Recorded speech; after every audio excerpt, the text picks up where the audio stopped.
Zeekr X, a C-segment SUV from the Geely Group.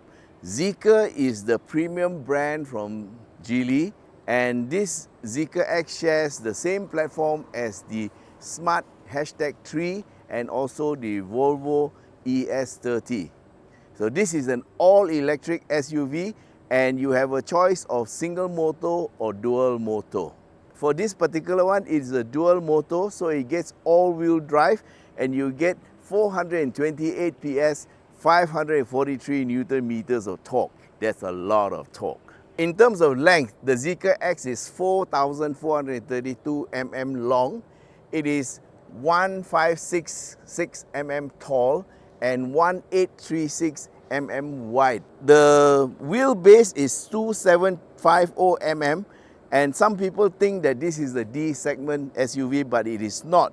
It has a longer wheelbase in order to take the batteries, and a very short overhang at the front and at the rear. So from the front you can see that it's a very simple looking front, but with some black accents here. There's no grille, of course. What you see here that looks a bit like a dark patch is actually the headlights, and they are really bright.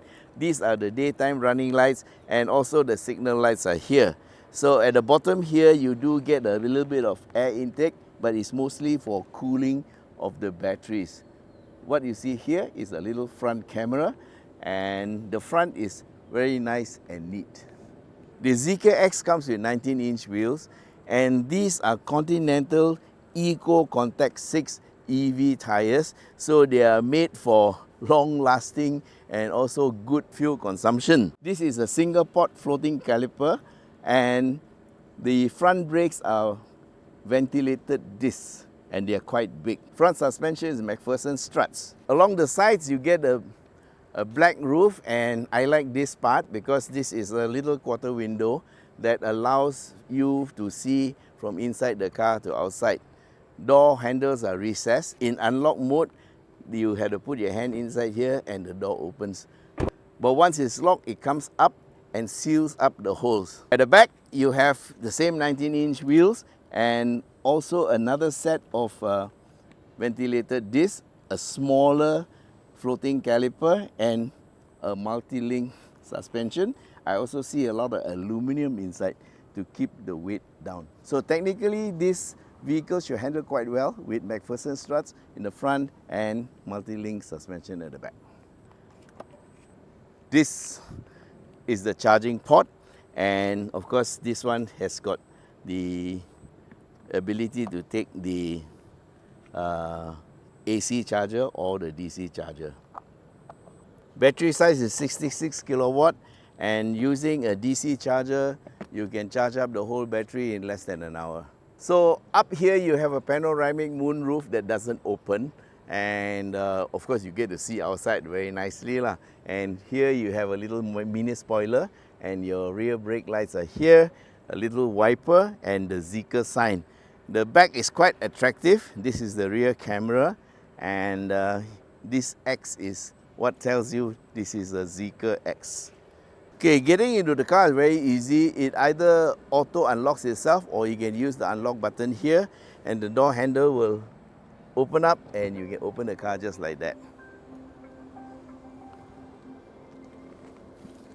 Okay, once you sit inside the car, it will take the position that it has saved, and you can see here the previous saved position, and you can resave it again after you have adjusted the position that you want. So inside you have a big screen for controlling and audio, and most of the controls for the car are here.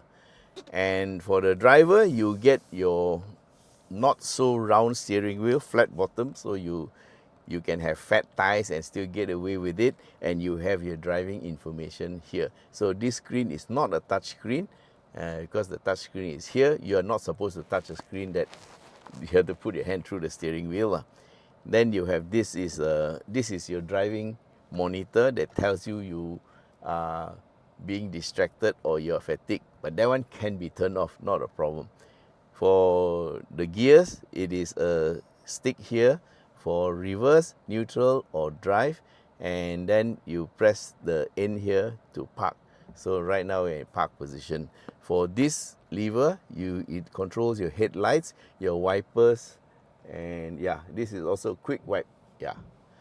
So other than that, everything else is on the screen, even the wing mirror adjustments. Okay, your side mirror adjustment. There's also a head-up display, and you can adjust the height by doing this. You can go up or down, and depending on what you want for your head-up display.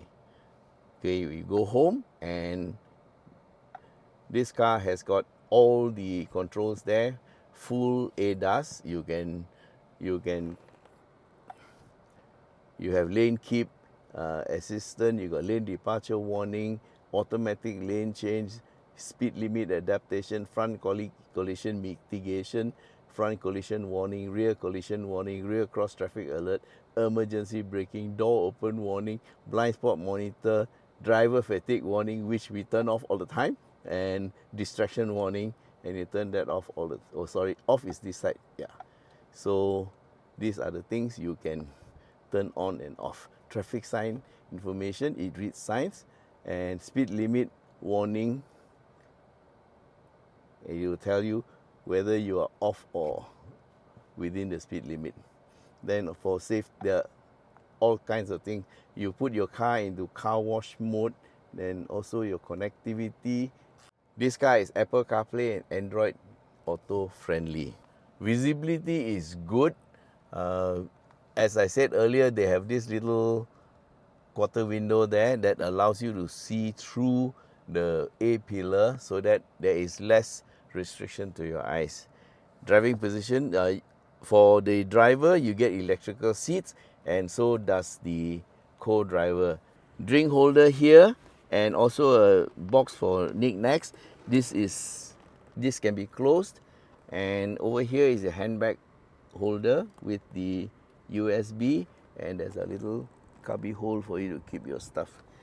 Up here is a wireless phone charger. This can be opened up for storage. So the seats are semi buckets, looks quite good, and headrest is fixed. Material could be leather or artificial leather, not quite sure. So overall, they have a very nice and neat dashboard, and they proudly display Yamaha. So there are a lot of Yamaha speakers in the car, quite a bit. Okay, as for airbags, I see 1, 2, 3, 4 here, and there are 2 at the back, so there are at least 6 airbags. Okay, we have a kind of a flat floor at the back. It's a small little hump here, but for all practical intents and purposes, it is flat. So here I am sitting in the rear seat. That's my driving position, and there is plenty of room. Like I said, a wheelbase of 2750 mm gives you a lot of space to play with.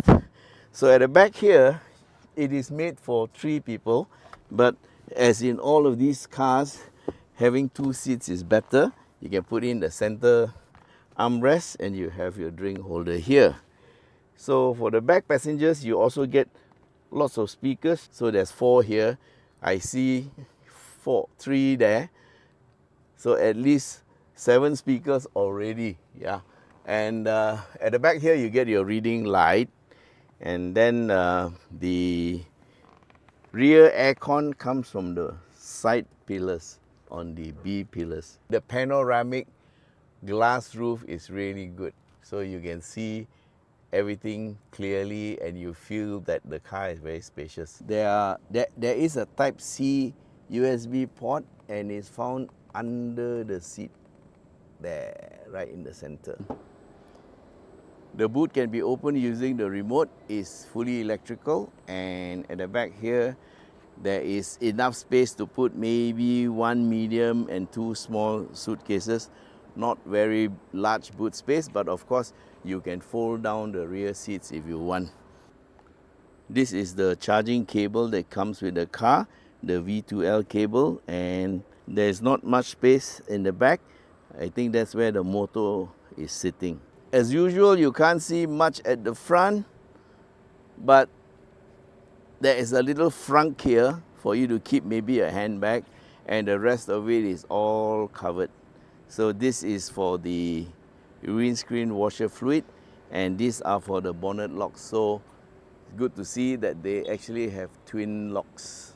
Okay, so moving around in city traffic is quite easy. The acceleration is smooth and there's no jerking, of the car because it's one single gear and it's very seamless drive. So you can actually creep and drive slowly, or you can drive fast, or you can drive at normal speeds, and it's quite easy to follow the speed of the traffic around you. And of course it is really, really silent. I even tend to speak a bit softer, yeah. So it's very silent, so it's very nice.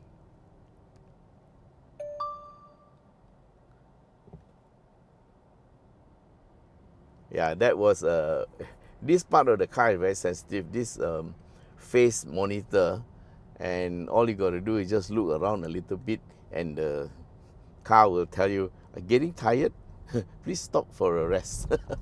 So that was the alarm sound. Yeah.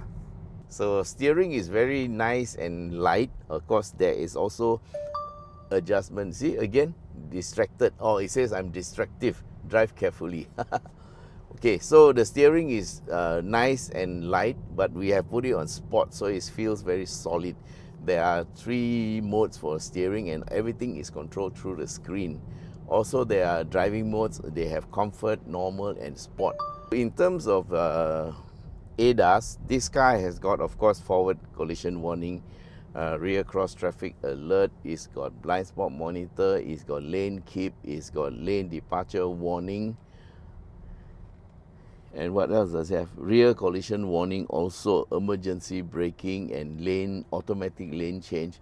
So plus the driver fatigue warning. And okay, so Adrian's in the car. He has helped me to switch it off. Yeah, so we have kept the blind spot monitor on, but we have turn off the driver fatigue warning, because that one is, I think, is a little bit too sensitive. Of course, if you want all the safety features, you should keep your lane departure warning on if you like, but I normally like to turn it off, and I will keep the blind spot monitor, and I will keep the autonomous emergency braking on. So the rest of the stuff you can turn off. And then I also discovered that if you have the lane departure warning turned off, it will stay off.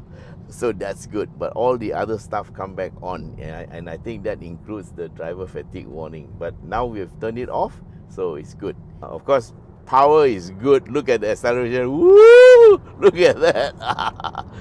0 to 100 in 3.8 seconds. So this is as fast as the Seal Performance, yeah? So it's quite nice, but of course you can always drive it slow lah. So on the road, this car is actually quite nice to drive. Now, some of the websites call this a D segment car, but actually it is a C segment. Yeah, the wheelbase is 2750, which is long for a C segment SUV, but I will tell you, it is because they need the space in between the front and rear wheels to put the batteries on the floor. And overall length is only 4.4 meters, so it is definitely a C segment. It is not a D segment SUV, right? Okay, seating is for 5, and of course inside here is very nice. All the controls are in the screen. The only thing that you control with the stock here is the light and all that, and the wipers, and also the gear stick is on the right hand side. The buttons here is for voice control, I think, and on the right, this is for you to control the mirrors, but you have to activate the mirrors through the screen. So a lot of the stuff is through the screen. So this is quite a big screen, and you end up with a lot of finger marks on it because you're touching the screen all the time. There is a 2-wheel drive version and there's a 4-wheel drive version. I would recommend, if you're buying an electric vehicle, especially with 543 Newton meters of torque, then I would suggest you take the all-wheel drive version, because then it is a lot safer, especially in the wet. Yeah, because you get a lot of torque, and you don't want the car to be sliding all over the place. So with all-wheel drive, it is a lot more stable around the corners. Yes, you can buy the two-wheel drive version if you're a very good driver, and of course if you're going slow, the two-wheel drive version will be just as good. The battery is a 66 kilowatt hour, and nowadays with the very good battery management, you can get 400 plus 500 kilometers out of this car. And of course charging you can use with a DC charger. I've charged this car twice already, and each time it's between 50 to 60 ringgit, yeah, to charge it up to full or around 80%. I normally charge around 30 to 40% because I have this fear of running out of juice. But so far so good. I'm charging in the public station is 1 ringgit 50 cent a kilowatt hour, yeah. So far I've charged about 60 something kilowatt into the battery, so which is like one full charge. But I did it twice because we took the car up Genting, and of course don't forget to watch our video on Genting.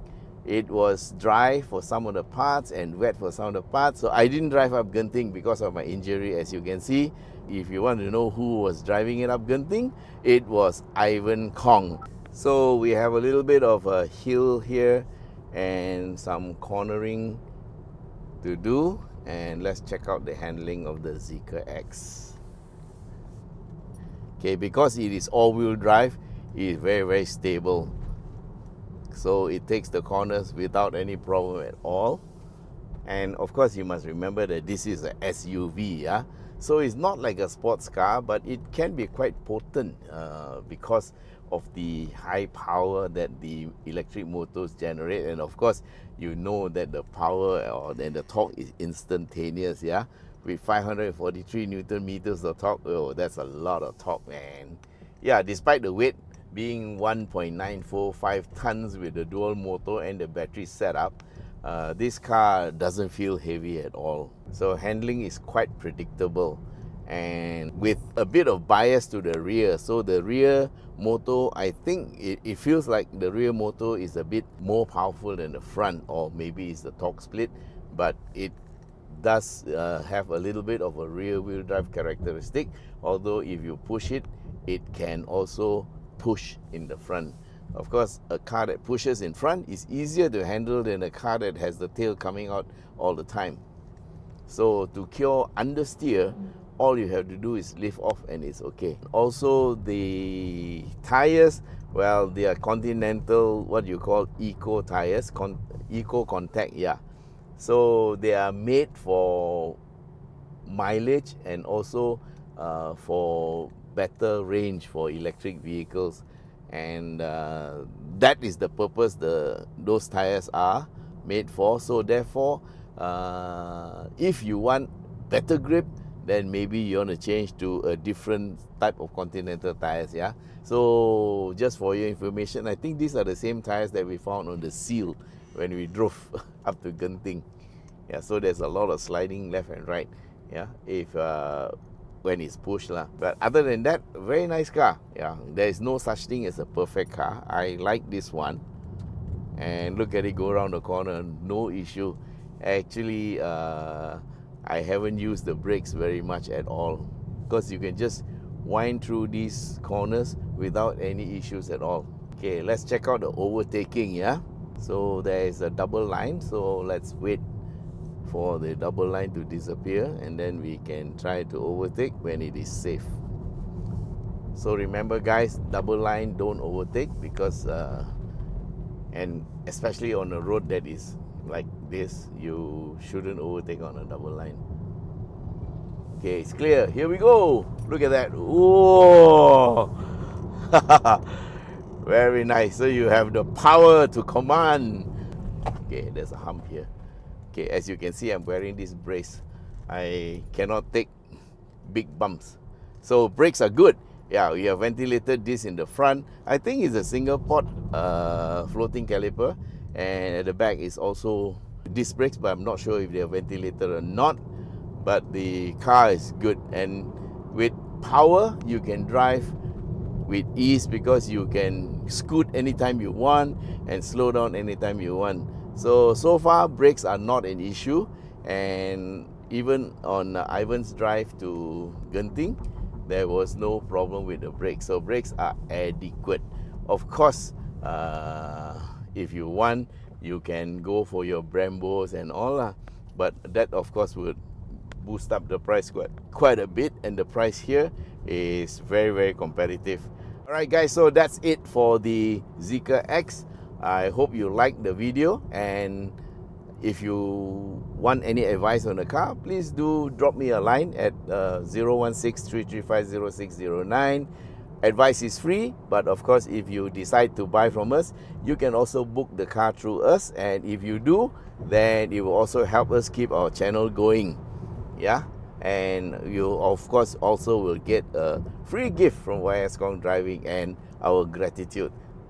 Thanks very much for watching, and till we meet again in the next video. Bye bye.